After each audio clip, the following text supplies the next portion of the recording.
Hi and hello, நான் doctor Jagadeeswari Rajalingam. இந்த சேனல்ல நிறைய ஹெல்த் ரிலேட்டட் இன்ஃபர்மேஷன்ஸ் பார்த்துட்டு இருக்கோம் அண்ட் பேசிட்டு இருக்கோம். இதான் நீங்க என்ன ஃபர்ஸ்ட் டைம் பார்க்குறீங்கன்னா இந்த சேனல் shethedoc மறக்காம சப்ஸ்கிரைப் பண்ணிடுங்க.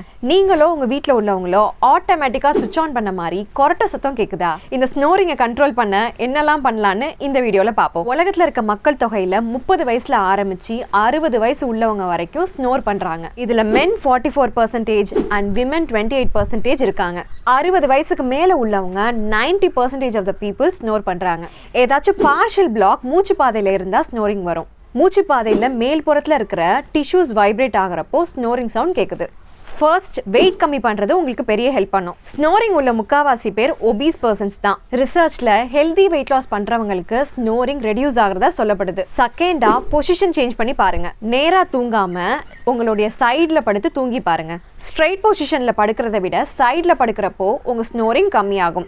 அண்ட் பில்லோஸ் யூஸ் பண்ணி கூட நீங்கள் சப்போர்ட் பண்ணிக்கலாம். மூணாவதாக myofascial and myo functional exercises உங்களுக்கு ஹெல்ப் பண்ணும். இது தொண்டைக்கும் நாக்குக்கும் கொடுக்குற எக்ஸசைஸ். இதில் throat and tongue muscle strength ஆகும். So 59% of the snoring reduce ஆகிறதா சொல்லப்படுது.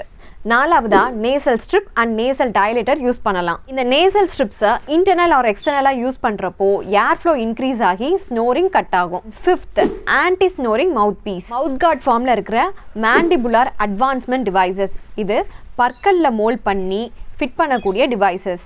லோவர் ஜாவை அட்ஜஸ்ட் பண்ணுறதுக்கு உதவும். Tongue retaining or stabilizing devices. இது லோவர் ஜாவை அட்ஜஸ்ட் பண்ணாமல் நாக்கை அட்ஜஸ்ட் பண்ணும்.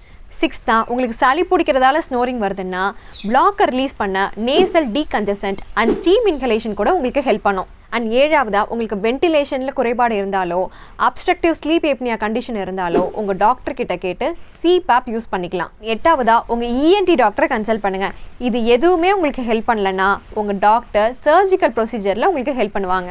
இந்த வீடியோவை கொரட்டை விடுற அத்தனை பேருக்கும் ஷேர் பண்ணுங்கள். இந்த வீடியோ உங்களுக்கு யூஸ்ஃபுல்லாக இருந்திருக்கும் நம்புறேன். இன்னும் இன்ட்ரெஸ்டிங்கான இன்ஃபர்மேஷனோட அடுத்த வீடியோவில் பார்ப்போம்.